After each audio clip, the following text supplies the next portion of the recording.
This is Arr and Tarr. I'm so jealous. My teeth taste like lemonade. Hi, this is Sasha from the Subject Press, and I'm talking to two amazing individuals who have come to a long journey to create not only a children's book that is completely innovative and their own show. And I am speaking with Jennifer Haskell, and I'm Tarr Troll. And Justin Haskell, Tarr Troll. Wow, you guys are trolls. How awesome is that? I mean, did you want to be trolls? When I was first coming up with Arr, it's what he was always going to be. Came about mostly because there's a king of the trolls, a good friend of ours, Brian Thompson, who does Ick. Ick has been around for going on 30-something years now.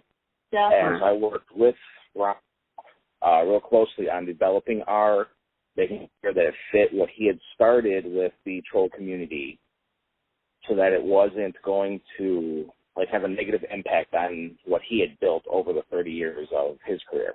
And I just went, hey, Brian, I want to be a troll too. I'm going to be Tarr. And he went, okay. I guess it's kind of because I've known him for a long time, and he knew what I could do and how I could do things. So he just kind of knew I would do okay without ruining the trolly reputation. Right. So now you guys developed this early. I mean, was it just a costume at first, or did you actually do things with children initially and then develop the costumes? I mean, how did you come up with this innovative idea to become trolls? Well, the troll thing isn't so much innovative in and of itself. It's something a part of Ren fairs for, like I said, since Brian started doing it and possibly even before him. And what location was, I'm sorry, what location was this at? Brian's based out of Georgia, if I'm not mistaken. Oh, okay. Okay, just for the fans, people who are listening. Continue on.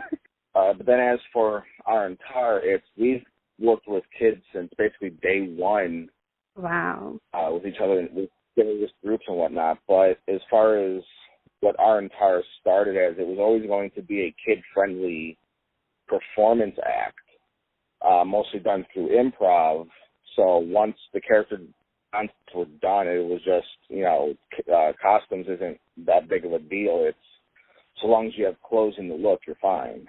Right. The first time he played Arr was for a charity event that we did. For Comics for a Cause, for the children's thing we ran.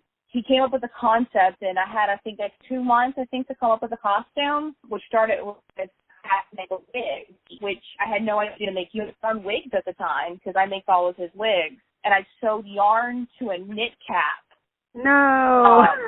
That's awesome. Yeah, it was hot. It was really thick. I used 2.5 skins of yarn in each color, because there's 4 color schemes in his wig. Oh, wow. And it just improved. We just improved costume-wise since then. So basically your troll costumes, which I'll probably illustrate within this conversation, they're not intimidating.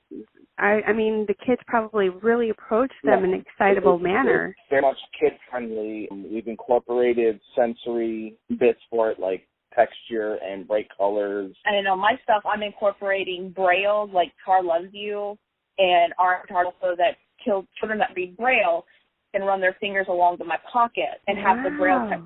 So we've worked with a couple of people who work with children with autism, the deaf community, because I'm learning basic sign language, to be able to communicate with any child or any adult that approaches us. Oh, so that is incredible. So you've guys gone so far to really be communicative. And, I mean, obviously in the autism world, you have to deal with the behavioral and the sensory, because some like you really close and some don't. And I love to hear about the Braille part. That's incredible. What it's really been is about being all-encompassing for everybody. As many as possible. We've had to deal with the children that are autistic, that we've gotten to talk to us, sat and took the time. And that's what's really nice about Arr and Tarr, since it's our characters. If we want to sit down and try to just work with this one child until we can have a breakthrough or we just not away, but we know that we're going to impact them for that time because we're going to take that and do it. Right. So when did you guys decide to do the book and the video? So tell the listeners how you incorporated the video as the characters live as a show and the book. Well, the book and the videos are just simply a way for people who don't see us between shows or those who may have only heard of the things we do at shows to be able to see what we do, and for fair owners and convention owners to have not just word of mouth on how we are, but can physically go and look at the YouTube channel and see, okay, these are the types of stories they tell, this is their type of humor, and this is their general personalities while in character. And as for the book, that's, again, been in since day one. I've been writing stories with Arr and rewriting old fairy tales from the quote-unquote true perspective of the quote-unquote villains that aren't necessarily the villains in the way I, for instance, story of Goldilocks and the Three Bears. Goldilocks, a breaking and entering little thing that needed to get taught a lesson, hence why she got put in jail for, renting somebody's house. As far as the show and the book, the book we've been working on for about 18 months between getting finalized edits of the stories, because I've been working on the stories since day one. Absolutely. Who is your illustrator? Is it somebody you know, somebody in the industry? It's a good friend of ours, Willie Nett. I've known Willie for a long time. He has his degree in art. It was an art teacher. He's a librarian now. It all happened really strange for our 10-year together anniversary. I asked him if he would sketch of the two of us as Arr and Tarr, because we were going to be at our Memphis show during the anniversary. When we saw the illustration, it finally just dawned on us that now we know someone that can draw in an art style that we like, and we have the stories. Now we have the perfect opportunity. Let's get started. And I think we kind of just jumped on it. I think probably. I have to admit that my daughter, when I got the book, she loved the cover. It was instantly Troll. So she wanted to open it up and color it inside because, the illustrations allow a creative mind, like a little girl, to want to color and to identify it because she watches your show, I like that illustration. You opened the box not only to allow them that movement, that freedom to participate with your adventures by allowing them to color it. I thought it was great. Even though you probably didn't mean it that way, but she wanted it. No, actually, that's how we wanted it. The whole thing with Arr and Tarr is that we always want to be interactive with the children and with the kiddos. So that's our way, our stories, but their way of coloring it. If they want to see the world as Trolls have bright purple skin, now they have the opportunity to color Arr and Tarr as they see them. And I will admit, though, I colored the cover myself, so that was really a harder thing to color because I'm so obsessed with making sure everything looks perfect. Well, yeah. The cover really needed to encompass all the colors of Arr and Tarr, and to bring in the fact that we're swamp trolls, and this is what our swamp looks like. And that's kind of what the whole thing was about in the Darlington illustrations. This is our swamp. This is what it looks like, but not so much in our perspective, but as a child would see it almost. Yeah. As I was reading each of your stories, each one that made it into this book were set, as I was writing them, in the swamp or near the swamp of Button Rouge, as we call them, because of the teeth, and we end up being lisps. So we just super accentuate our words.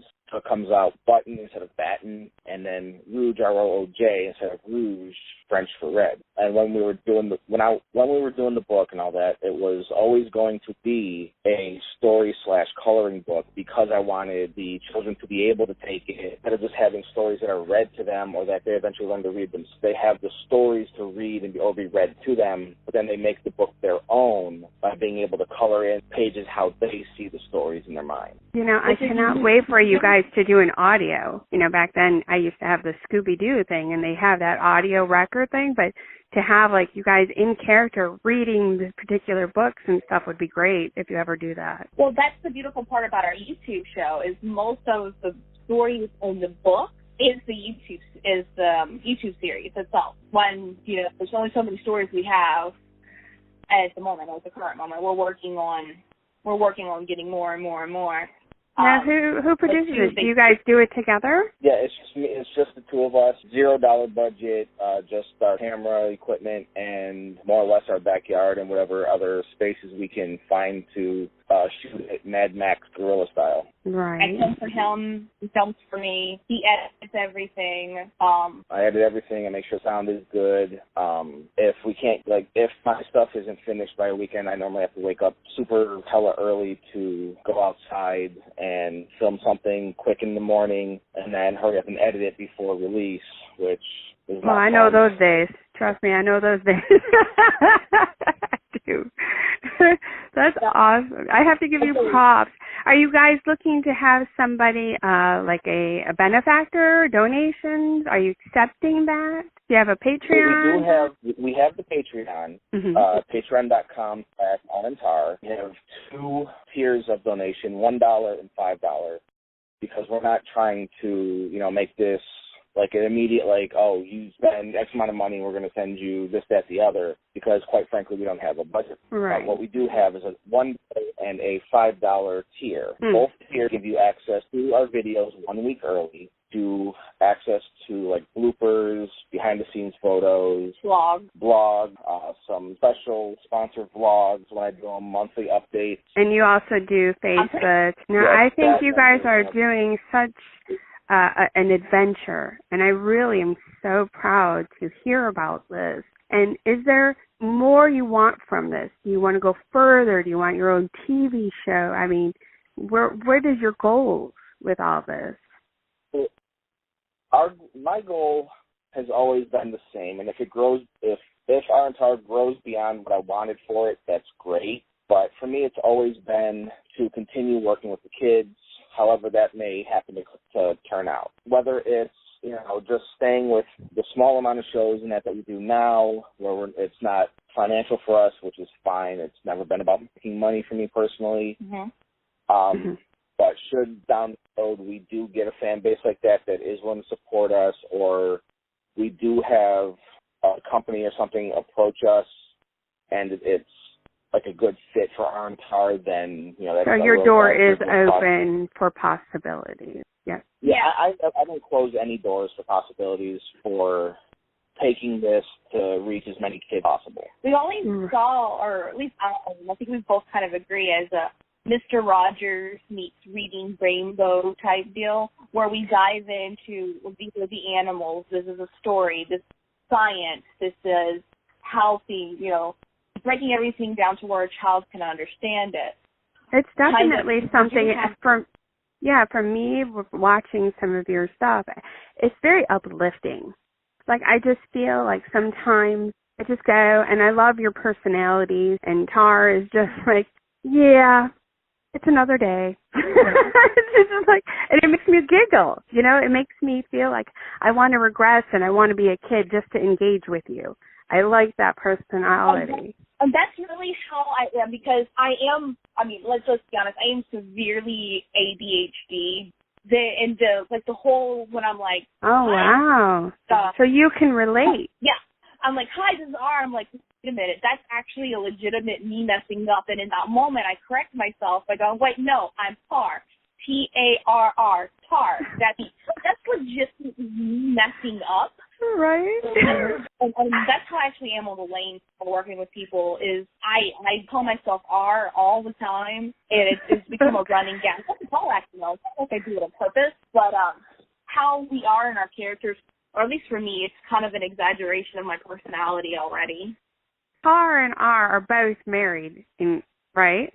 Yes. So are you going to do a actual story of how they met? Are they going to have a swamp wedding? If I can get an idea like that on paper, then yes. The way I end up writing stories is backwards to how most people would write a story.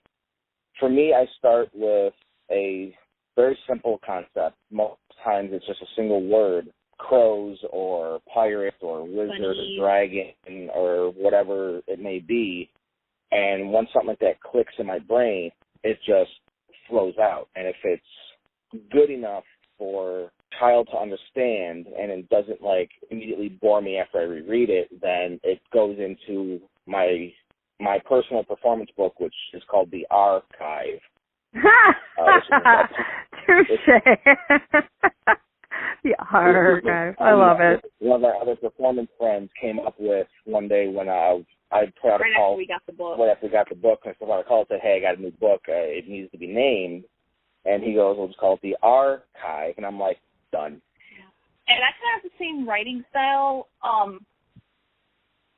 My brain goes 100 miles per hour, so I don't always write everything down as much as I verbally record it and then transcribe it and then pass it over to him to do my edits. Because my brain does work 100 miles per hour most of the time, he can make sense of what I'm trying to say and perfect it to our child.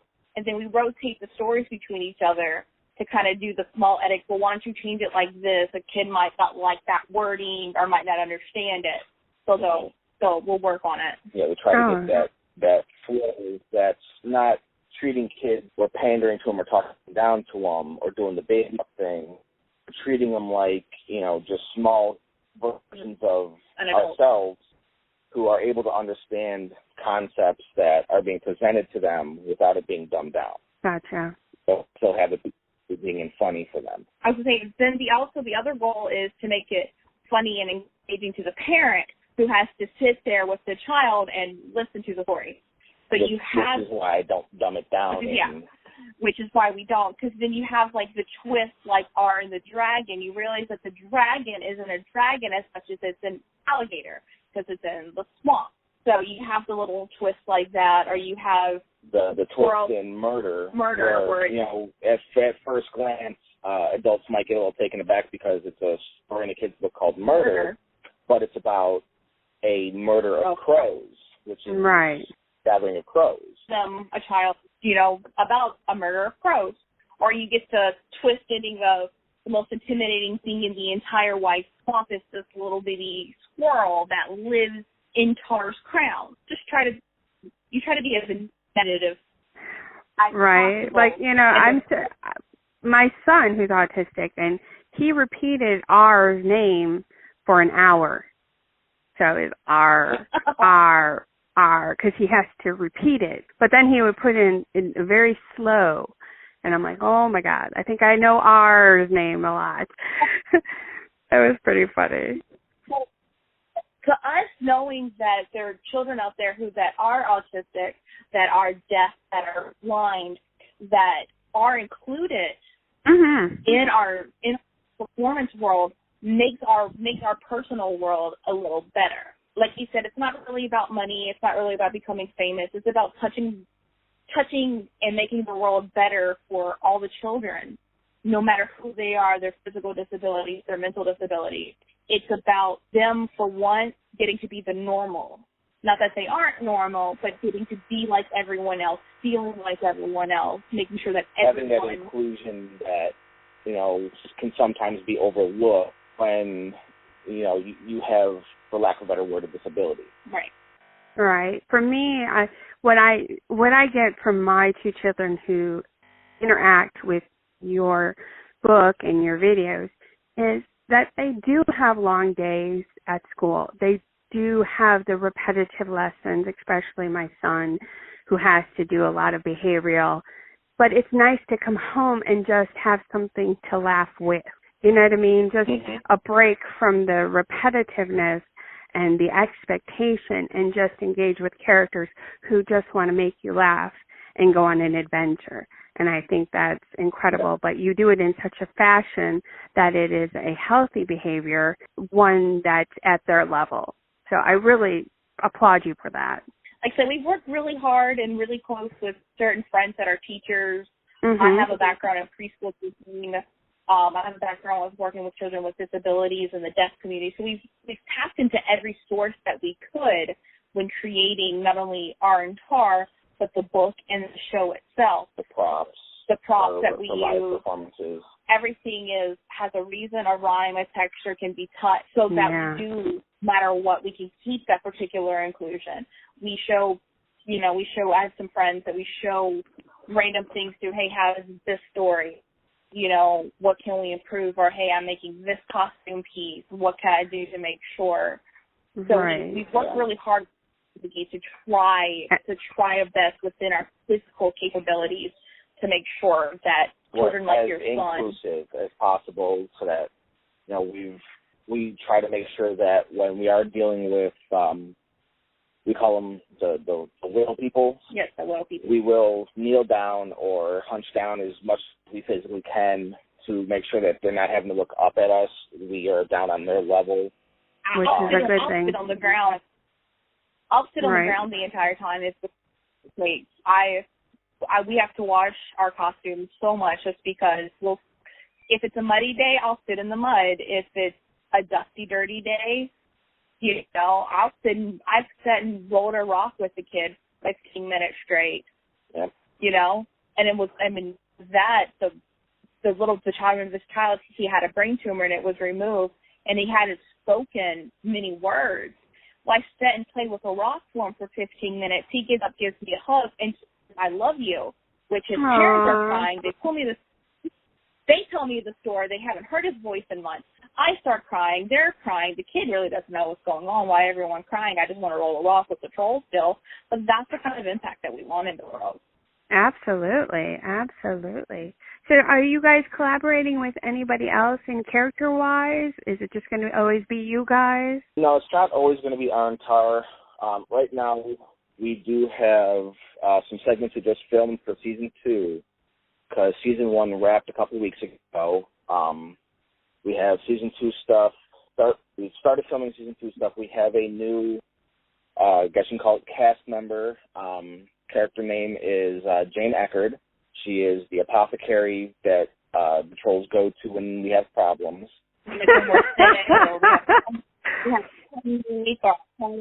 Or when Arr's adult teeth are coming in, and that's sort of stuff. Funny. That is great. But as far as full-time expansion of the cast, I don't like asking people to work for free.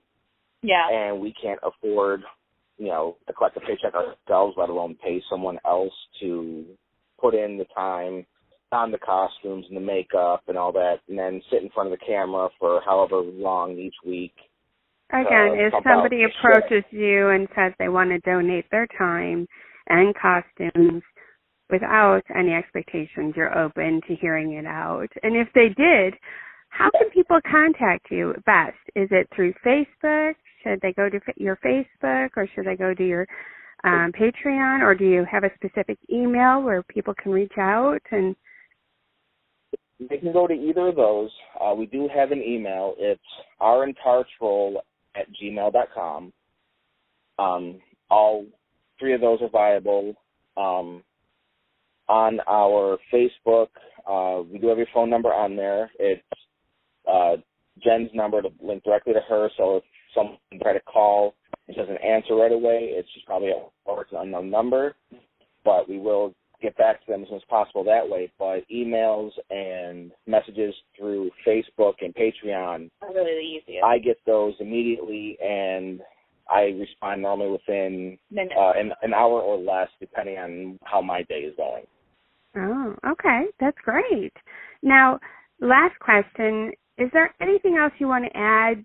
Anybody you want to reach out and plug into your thank yous? Well, without Brian starting the troll thing all those years ago, we wouldn't be doing it. So, to Ick, as we call him, our Kingy Poo, he knows that we're grateful for everything he's done. But now it's out there for everyone to know. Without Willie, our illustrator, our book would have never gotten done. Annie here at Best Kitchen, at Mid-South Renaissance Festival in Memphis. They saw him, but didn't get a chance to talk to him. Found a picture of him that someone had tagged with his real name and emailed him and said, hey, can you come to our fair and perform for us? Which he was by himself because he was just playing Arr at the time. I hadn't come up with Tarr. Well, you had. No, I had, but hadn't. Working for a vendor. Yeah, I was working for a vendor and hadn't gotten a chance. So they believed in us. They drove us, or they had us drive out, and that was our first real gig, I suppose. That kind of started everything. Well, the first business. Yeah, first business gig. We had been doing this for a while, but that was our first actual legitimate. Hey, look, I'm on a poster and a billboard. That's amazing. Yeah. So I have to become a billboard and a poster. Contact me, but you say. I'm the cute one. That's what it says on the business card. Now, we've already been through that. That was, a long game troll on you. Hush. Both in character and both out of character, you feisty people. Yeah. Which is who we work through at the Louisiana Ren Fair. They are phenomenal. They are a live action role play game. You develop your character, you create it, almost D&D in real life. It's D&D meets LARPing. You go out on quests. You have your character that you build and role play as. You come across characters like ourselves who you would have to battle with dice rolls like you would in Dungeons and Dragons, and you gain experience to level up and all that. So they've been kind enough to hire us on every year. Yeah, they hire on every year as their boss fight. Pretty much as boss fights for the game.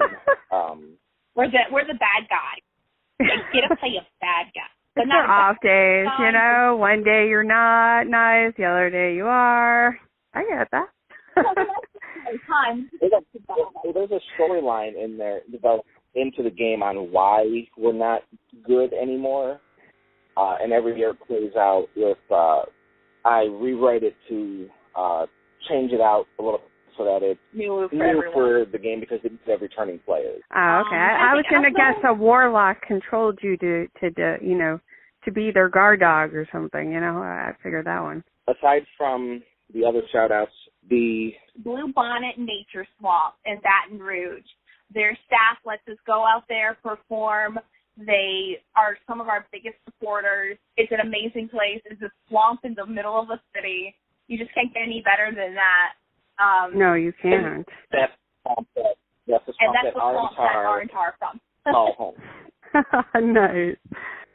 Just everybody, our Patreon, our fans, the people who have supported us, the people who have bought the book without even knowing who we are. Love it.